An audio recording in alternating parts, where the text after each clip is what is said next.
Voilà, c'est un texte du Talmud. Vous le connaissez peut-être, mais c'est un texte que j'aimerais partager avec vous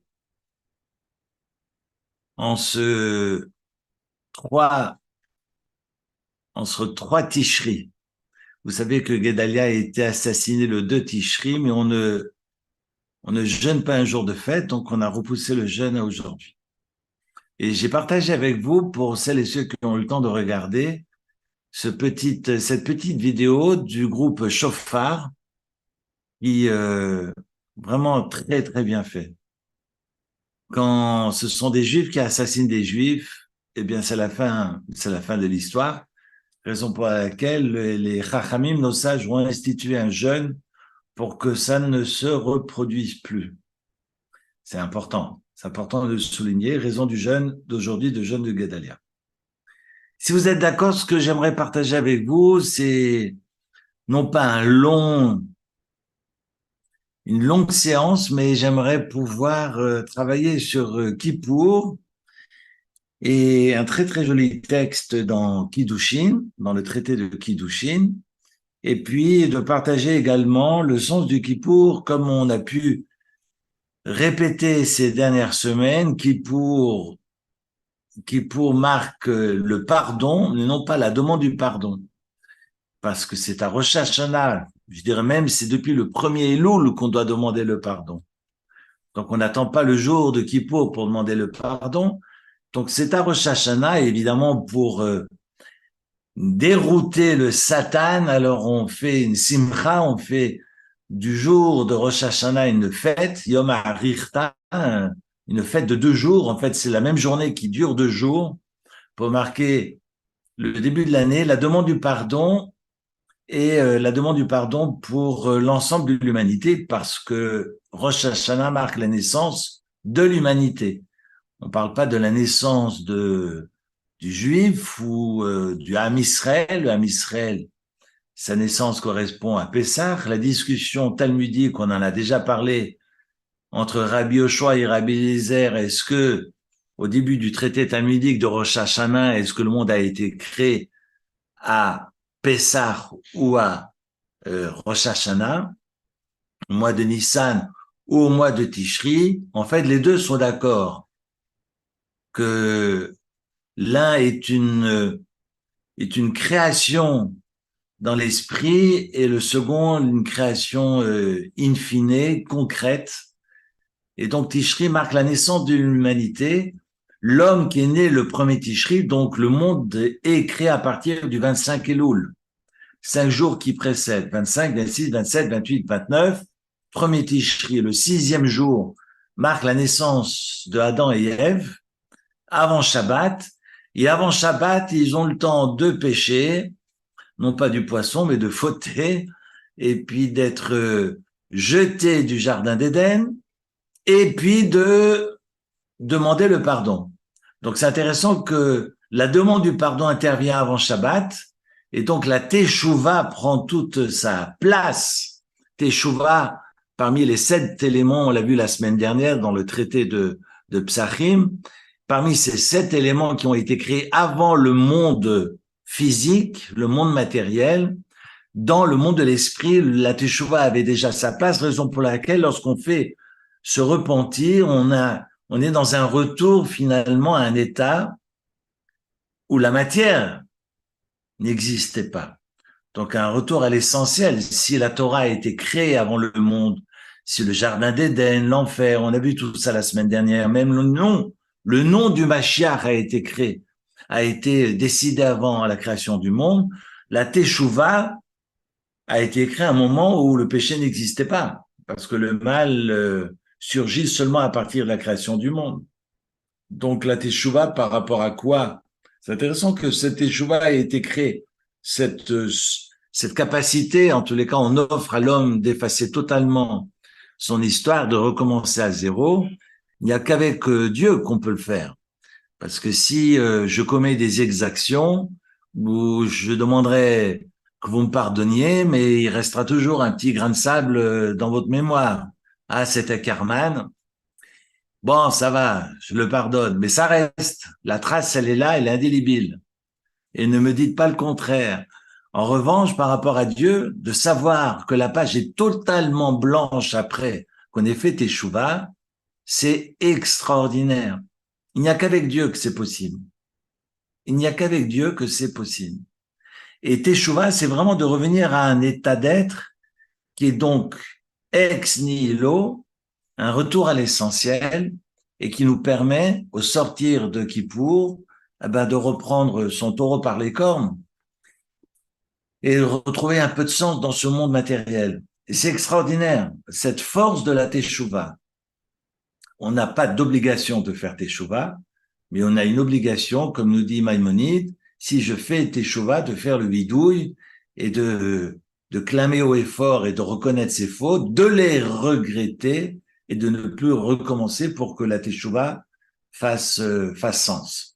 Ça, c'est Yom Kippour. Mais Yom Kippour n'intervient que dans mon rapport à Dieu, pas dans mon rapport à mon prochain. Raison pour laquelle je dois d'abord balayer ma porte. En tous les cas, je dois balayer devant ma porte dans mes lois qui m'incombent dans mon rapport à l'autre, quel qu'il soit, même quand il est le plus autre possible.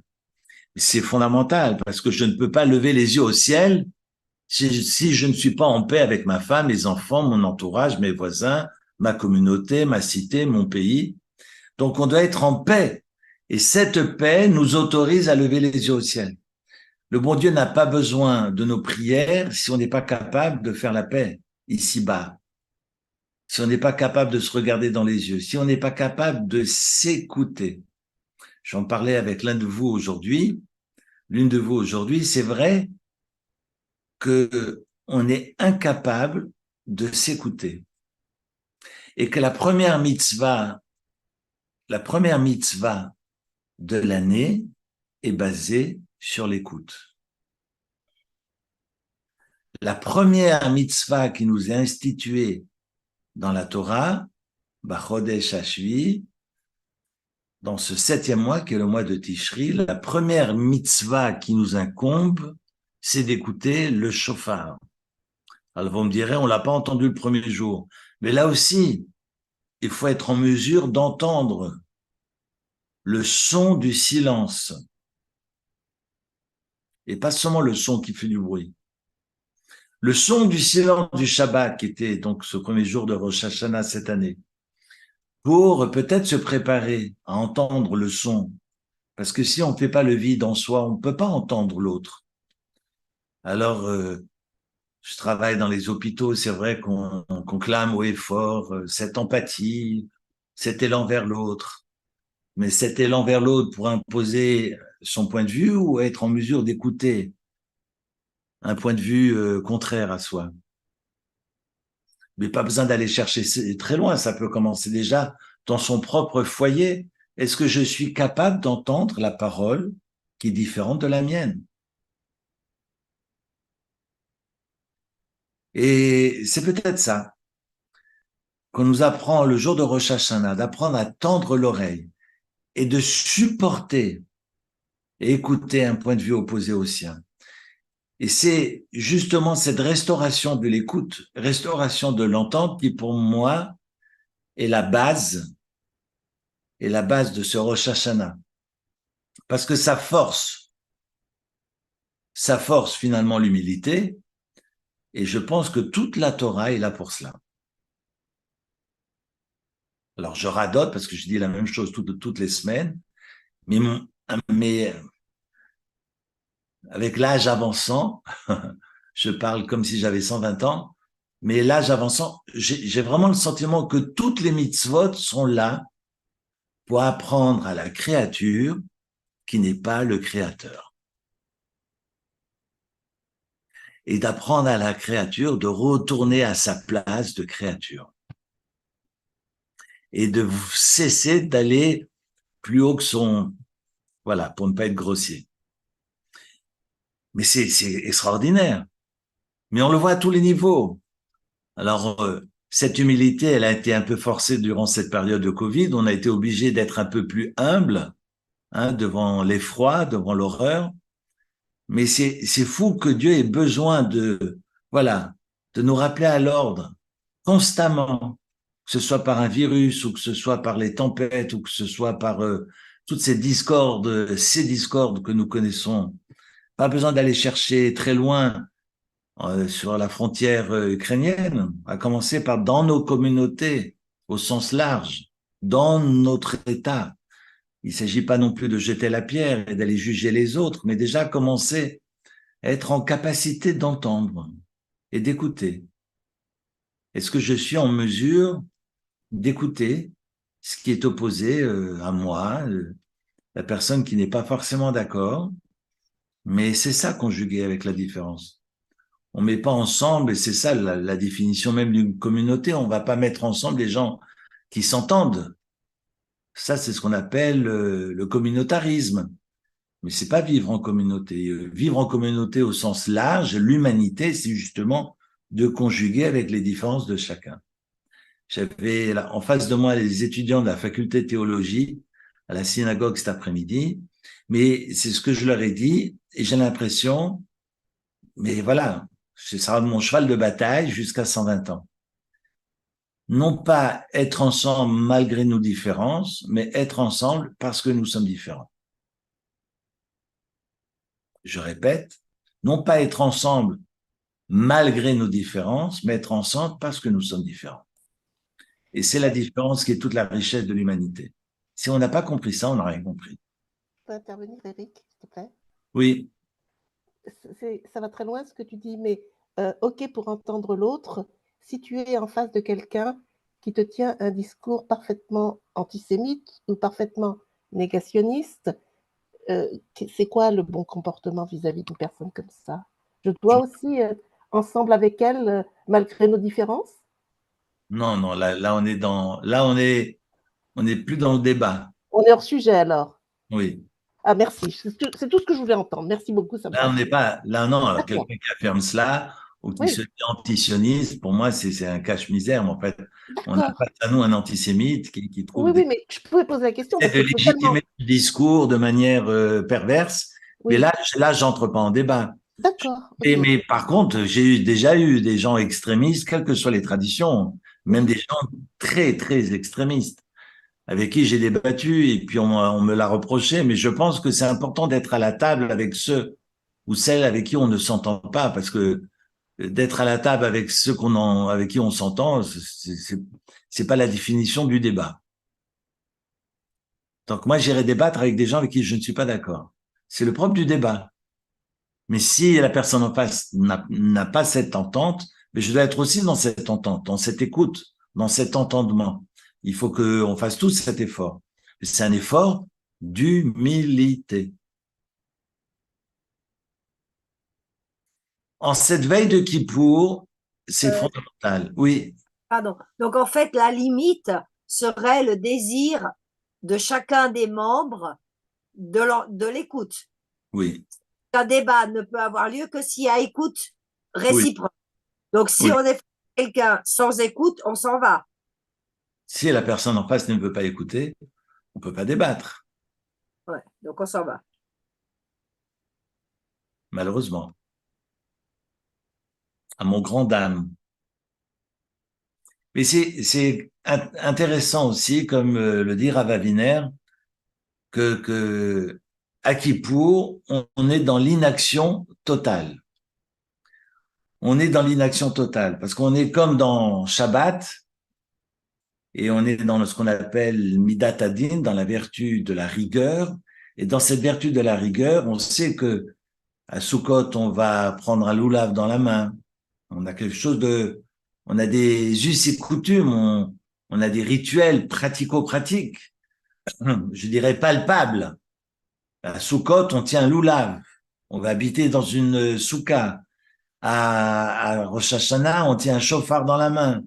À Pessah, on va manger de la matzah, des pains azim. Donc, on a du palpable. On peut finalement s'accrocher, hein, grappen, comme on dit en yiddish, on peut s'accrocher à des repères, mais des repères qui sont palpables. Ce qui n'est pas le cas à Yom Kippour. Alors, vous allez me dire, oui, mais on est tous lotis à la même enseigne. OK.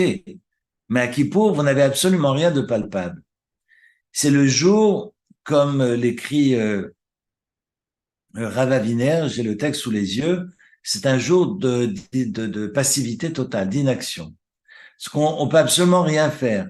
On me demande d'ôter ses chaussures en cuir et on sait, Shal Nalecha, Mal Raglecha, lorsque Moïse retire ses chaussures, Dieu lui dit, c'est un lieu qui est saint, Admat Kodeshu, c'est une terre qui est sainte et donc tu dois retirer tes chaussures pour être dans ce dialogue avec le divin.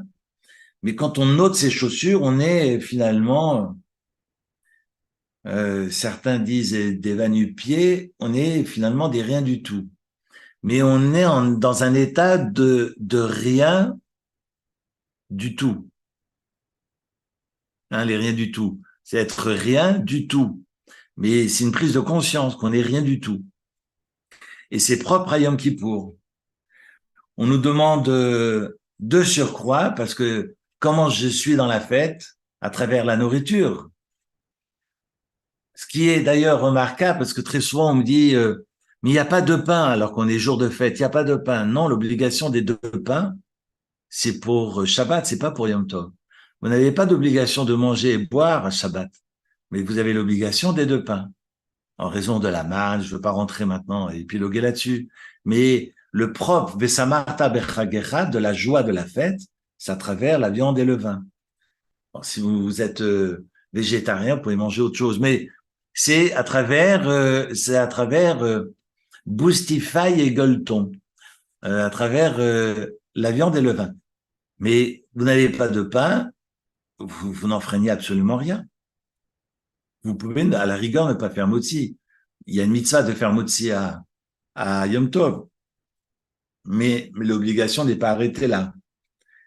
Plutôt à l'endroit de la nourriture et de la boisson. Et le fait de ne rien manger, comme retirer ses chaussures, on voit bien d'ailleurs que dans la loi du Lévira, lorsque un homme doit marier l'épouse de son frère défunt et que la femme ne veut pas, il y a toute une cérémonie qu'on appelle la cérémonie de Lévira. On enlève la chaussure comme si finalement je ne suis rien et qu'il peut pas y avoir de descendance à travers moi parce que la suite ne peut se réaliser en l'état. Et vous voyez que cette recherche du rien du tout nous oblige finalement à réfléchir, non pas sur l'avoir, mais sur l'être qui est en nous. On n'est rien et on n'a rien et on n'est plus rien. On n'a plus, on est des va-nu-pieds, on ne mange pas, on ne boit pas. On est obligé finalement dans toutes ces facultés de perception, on se perçoit totalement autrement à travers la fête de Kippour. Et cet espace spirituel, cette dimension propre de Yom Kippour, c'est Dieu qui l'a créé, parce qu'il nous invite à entrer dans cette dimension pour pouvoir réfléchir sur notre intériorité. Mais seulement dans la mesure où je me défais de toutes ces scories, même du nécessaire. La nourriture, on a besoin de manger et boire pour exister. Mais je suis totalement nu et j'entre dans une dimension où je ne suis que face à l'être, avec un E majuscule. C'est Yom Kippour. Et c'est une attitude, finalement, un état d'être qui va me permettre de recevoir. Et je crois que Yom Kippour vise à cela. Quand je parle d'entendre, d'écouter, il faut que j'entende ces silences, comme entendre ces voix. D'ailleurs, je disais à ces étudiants tout à l'heure, parce que c'est ce que je répète sans cesse, je suis malheureusement amené très souvent à faire des enterrements, et c'est fou comme on a besoin de meubler en tant qu'amis, visiteurs. Enfin, on est là pour accompagner les endeuillés. Et face aux endeuillés, on a besoin de boucher les trous. Il y a des silences et on vient à dire aux endeuillés, ça va aller. J'aimerais juste qu'on vienne m'expliquer que veut dire ça va aller à quelqu'un qui vient d'enterrer sa femme ou son mari ou son parent. Que veut dire ça va aller? Alors que 5 minutes avant, l'endeuillé n'avait qu'une seule chose en tête, c'est de s'enterrer avec. je trouve que le ça va aller est tellement cruel, est tellement dingue, comme j'ai pu entendre un jour, je suis passé par là. Mais je m'en fous. Ça veut dire quoi, je suis passé par là? Je suis passé par là. Ben, tant mieux pour toi. Mais ça m'est complètement égal. Quelqu'un qui est c'est un temps cruel. Dans cette cruauté, dans ces moments difficiles, effroyables, eh bien, à part le silence, je vois pas comment répondre. La présence nourrit. N'ayons pas peur du silence. Et la parole est créatrice. Et la parole peut détruire. La parole est créatrice parce que Dieu crée par la parole. On voit bien que la parole féconde. Dieu ne se contente pas de penser la lumière. Il dira que la lumière soit, et la lumière fut. Et évidemment, le Midrash, relisons les textes, pose la question, mais il parle à qui? Mais il nous apprend à parler. Mais avant de parler, il faut savoir écouter. Et ça, c'est Rosh Hashanah. Est-ce que je suis capable d'entendre l'autre? Est-ce que je suis capable d'entendre la souffrance de l'autre?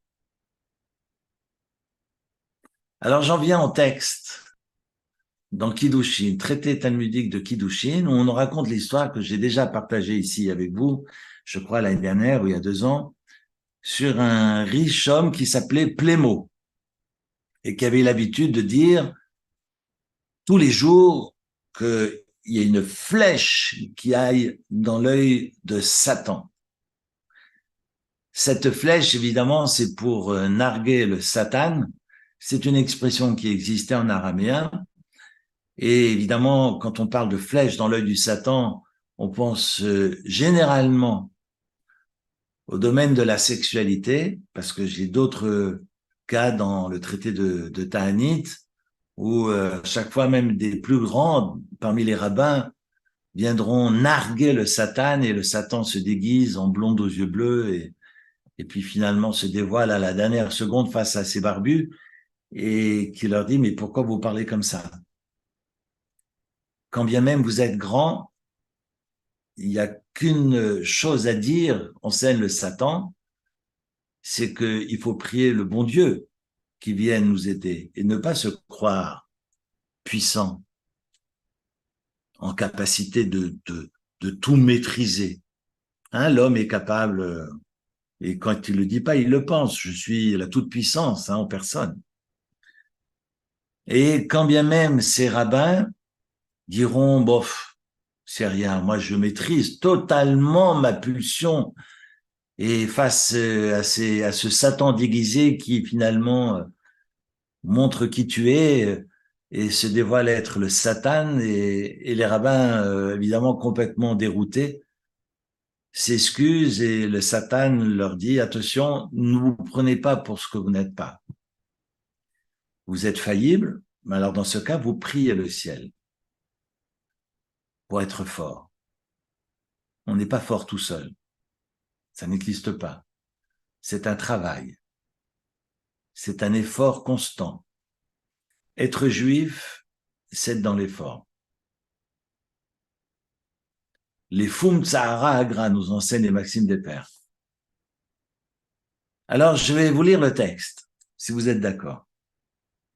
C'était la veille de Kippour. Extraordinaire. On a quelques jours de Kippour, parce que Kippour, c'est dimanche soir prochain, hein, vous le savez.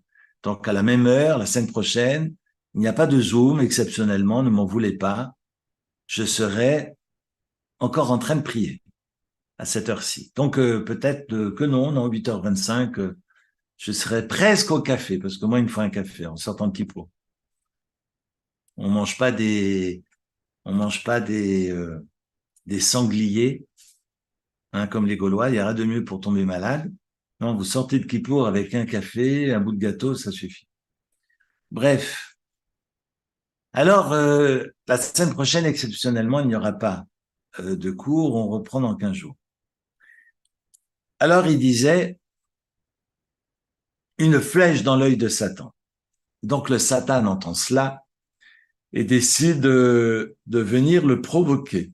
Il va se déguiser en pauvre et vient frapper à sa porte.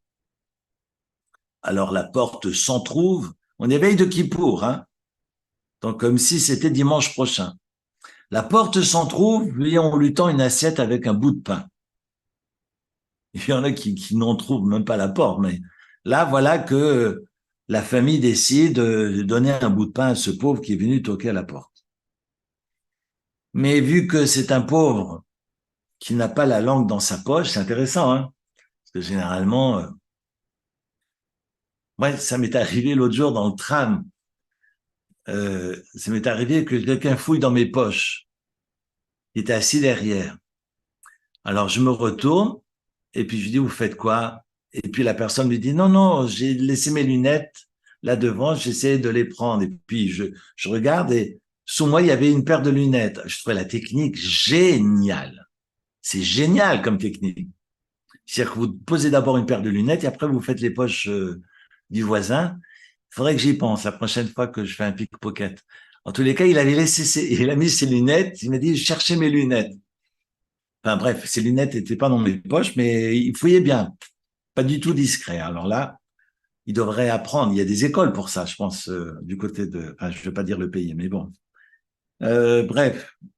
Donc, il n'a pas la langue dans sa poche. Il s'excuse pas. Il toque et il dit, non, mais dis donc, un jour comme aujourd'hui, tout le monde est à table et moi, on me laisse dans la rue. C'est extraordinaire. Vous connaissez le roi des schnorreurs de Zingwil. Ça, c'est un bouquin à acheter là. Ça, c'est génial. C'est un peu le même style. C'est que c'est le riche Polac qui est obligé de se mettre à quatre pattes devant le roi des schnorreurs, qui l'engueule parce qu'il a pas ce qu'il veut. Ça me fait penser au roi des schnorreurs. Bon, enfin, je sais pas pourquoi j'ai pensé tout à l'heure au roi des schnorreurs et je voulais vous le dire. Bon, maintenant, c'est fait. Vous lisez, puis vous me direz ce que vous en pensez. On lui sort du pain et puis il engueule un jour comme aujourd'hui, veille de Kippour, est-ce qu'on me laisse dans la rue? Donc, on va le laisser rentrer. Et puis, on le laisse rentrer, et puis il est dans le corridor à l'entrée de chez Monsieur Plémo, avec Plimo, ça dépend comment c'est orthographié dans les Gmarottes. En tous les cas, on le laisse avec son bout de pain. Et puis, je pense que, comme à l'époque, hein, dans les châteaux, il y avait ceux qui mangeaient à la cuisine, ceux qui faisaient le service, ils terminaient les plats, ils étaient à la cuisine. Donc, je pense qu'on l'a invité à la cuisine. Ben voilà, vous irez avec ces dames du service, vous irez manger à la cuisine. Et lui, je trouve ça incroyable. Il fait un jour comme aujourd'hui, tout le monde est assis à Taka, tout le monde est assis à la table de la salle à manger, et moi on me laisse seul à la cuisine. C'est un scandale. Alors du coup, évidemment, eux sont complètement abasourdis. Hein. Il l'invite à passer à table, de s'asseoir avec eux. Il vient, il s'assoit. Évidemment, je vous passe les détails, mais la Gemara nous dit qu'il est plein de boutons, de pustules, d'abcès, tout ce que vous voulez sur la peau. Et puis, il se conduit de manière dégoûtante. Alors, je sais pas s'il se gratte devant tout le monde ou pas. Je vous passe les détails parce qu'on va bientôt passer à table. On casse le jeûne en quelques... Ça y est, c'est fini. Donc, on va pas commencer à épiloguer. Et puis, le chef de maison lui dit, soyez gentil, tenez-vous proprement, quand même. Et le Satan, enfin le pauvre, il demande, est-ce que vous n'aurez pas un verre? Parce que je vois tout le monde boire, j'aimerais bien avoir un verre. Il prend le verre et puis il se racle la gorge. Après avoir bu, il se racle la gorge et il crache dans le verre. Alors là, voilà, on est arrivé. C'est extraordinaire comme ce pauvre qui est le Satan déguisé va pousser le bouchon. Il va dire jusqu'où ils vont supporter. Bon, forcément, il va se lever, Plémo, et puis il va l'engueuler. Il va dire, mais qu'est-ce que ça veut dire? Et puis, il lui hurle dessus comme du poisson pourri, comme on disait quand on était gosse. Et là, sous le choc des cris, le Satan, ou plutôt le pauvre, il est effrayé, et il tombe par terre et il meurt. Et il meurt, inanimé. Alors là, c'est la catastrophe. Qu'est-ce qu'on va devenir?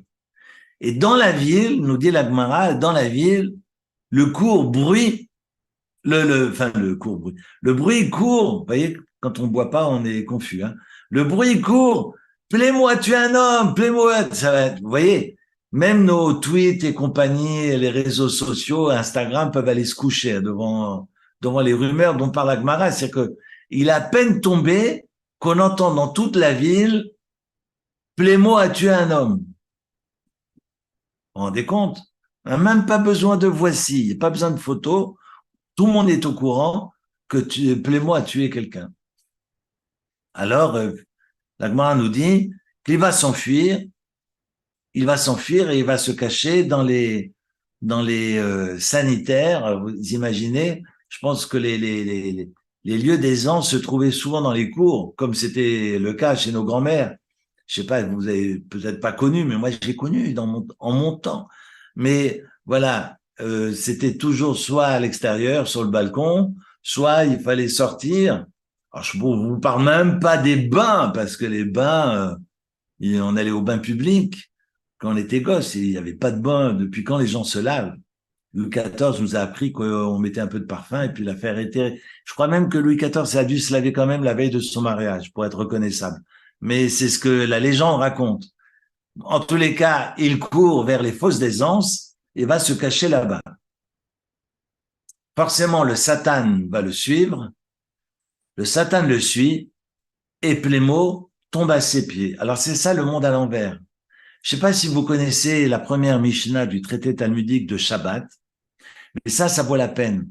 Ça vaut la peine juste, d'ailleurs j'ai une lecture de Rav Bernheim là-dessus, qui est très très bien faite, mais si vous avez l'occasion, ne serait-ce que de vous procurer la Mishnah, le début du traité talmudique de Shabbat en français, pas la Gemara, je parle pas du Talmud, la Mishnah, vous allez comprendre que signifie porter à deux.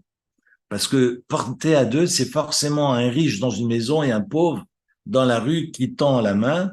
Comment, sachant qu'on peut pas amener quelque chose de l'intérieur vers l'extérieur le jour du Shabbat, sinon on enfreint ce qu'on appelle tiltoul, c'est-à-dire de transporter d'un domaine à un autre, comment est-ce qu'on peut faire ce geste pour que et l'un et l'autre ne soient pas condamnables et participent à moitié de l'acte pour qu'aux yeux de la loi juive, la loi religieuse, on n'ait pas transgressé le Shabbat.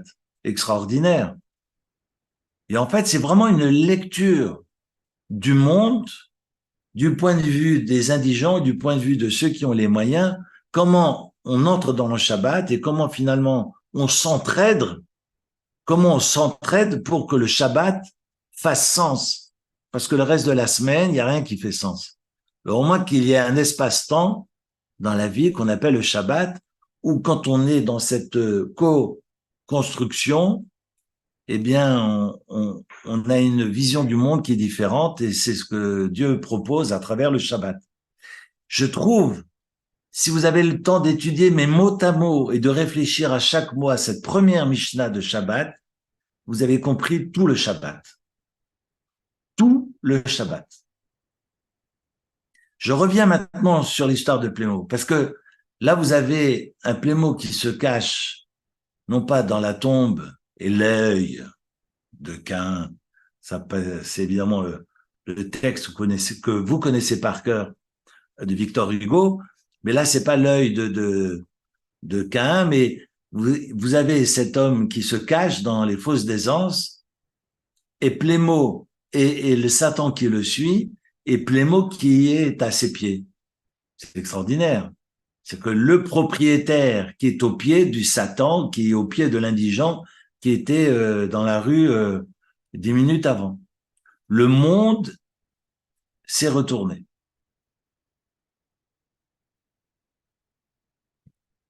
Alors,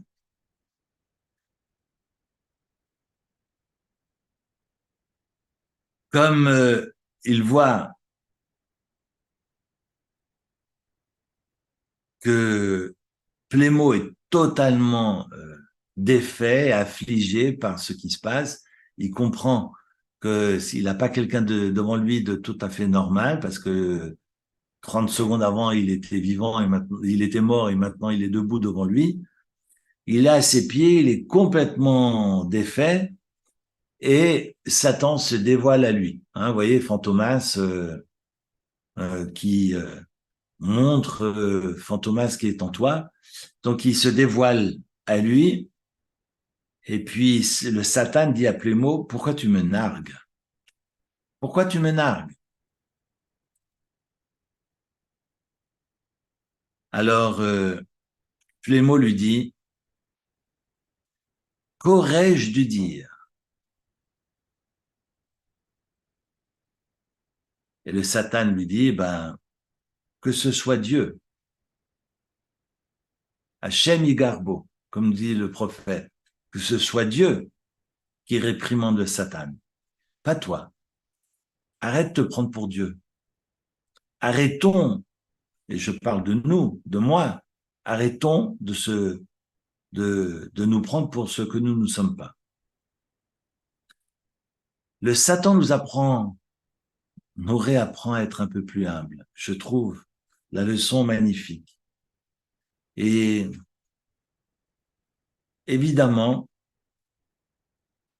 quand on voit que Plémo avait plus d'un tour dans son sac et que le Satan avait plus d'un tour dans son sac, c'est pas évident parce que non seulement il toque à la porte, alors on a une obligation veille de Kippour d'aller voir s'il y a des indigents dans la ville qui n'ont rien à manger parce qu'on est quand même veille de Kippour, parce qu'on peut pas lever les yeux au ciel si on n'est pas en paix avec les hommes et les femmes qui sont autour de nous.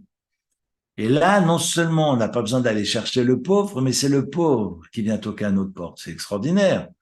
La chance que Plémo a, veille du Kippour, où c'est carrément le pauvre qui vient lui dire, n'oublie pas la mitzvah, n'oublie pas que c'est Kippour ce soir.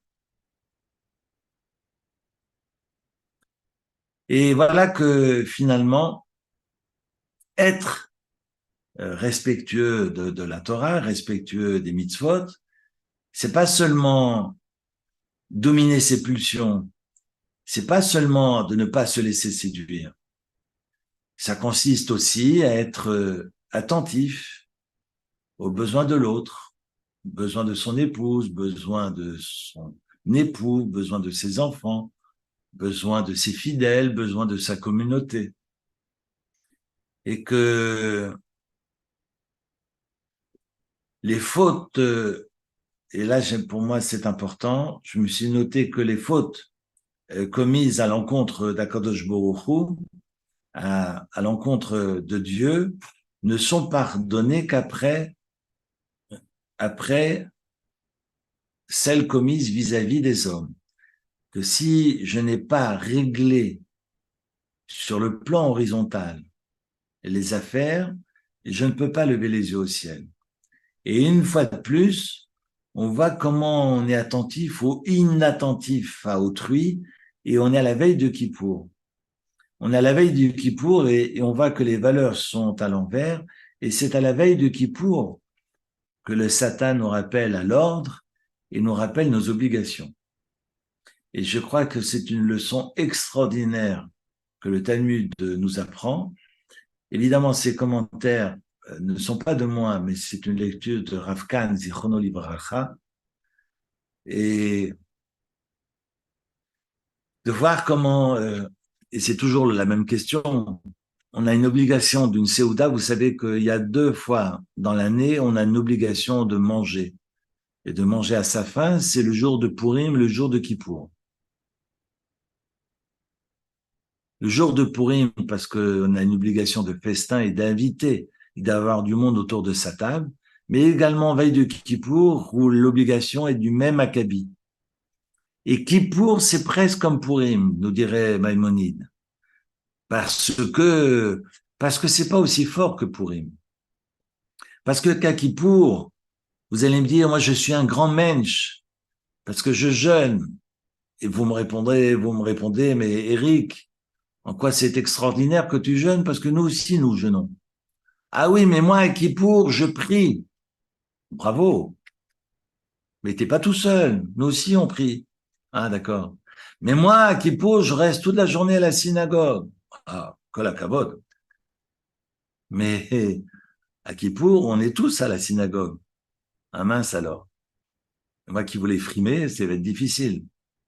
Et en fait, nos sages, et j'aime beaucoup cette conclusion de Rambam, de Maïmonide sur Purim, qui dit que Purim et Kippurim, lo yasu mizaram, c'est que ce sont des fêtes eschatologiques, ce sont des fêtes qui ne disparaîtront jamais. On n'est pas sur un mémo, on n'est pas sur une projection en arrière, mais plutôt une projection en avant. Ce sont deux fêtes. Pour Maïmonide, évidemment éternelles. Yom Kippourim et Purim. Que Yom Kippourim, c'est presque comme Purim, mais c'est pas aussi fort que Purim. Ah bon? Bah, Purim, je bois, je mange, alors que la contrition, je la connais pas, Purim. Ouais, mais c'est là, on me demande d'être attentif à l'autre. Parce que d'être un mensch dans sa synagogue, c'est très facile, et c'est à la portée de n'importe qui. Mais d'être un mensch dans sa communauté, dans la rue, eh bien, dans son foyer, dans la vie de tous les jours, et de rester droit dans ses bottes et de tenir à ces valeurs-là, ça, c'est beaucoup plus difficile. Donc, on a tout, justement, pour faire la fête le jour de Purim. Et est-ce qu'on est capable de rester un mensch et d'être attentif aux besoins d'autrui, même dans ce cas-là? Évidemment, à plus forte raison, à Yom Kippour, où quand on entre dans la fête, eh bien, avant d'aller prier, de lever les yeux au ciel, eh bien, juste de tourner la tête et de voir si personne n'a besoin de rien. Je vous souhaite de très, très belles fêtes. Et puis, on se retrouve dans 15 jours où nous évoquerons la fête des cabanes et cette quête de Dieu de nous embrasser, vu qu'il y a 3 portes. Comme dit la Kabbale, ce sont les bras de Dieu qui nous invitent au sortir de Rosh Hashanah et du Kippour de rester encore un peu avec lui. Eh bien, je vous souhaite de très, très belles fêtes. Ktiva vechatima tova, et que l'année soit douce, sucrée comme le miel, dans la santé et surtout beaucoup de joie. Merci. Merci beaucoup. Shana Tova, tout le monde. Shana Tova, Tzom-Kal, Tova. Venaim. Merci beaucoup. Bonne soirée. Merci. Shana Allez, au Tova. revoir tout le monde. Beaucoup. Au revoir. Et bon jeûne. Bonsoir. Merci. Merci. Elle est trop chou cette Sandre.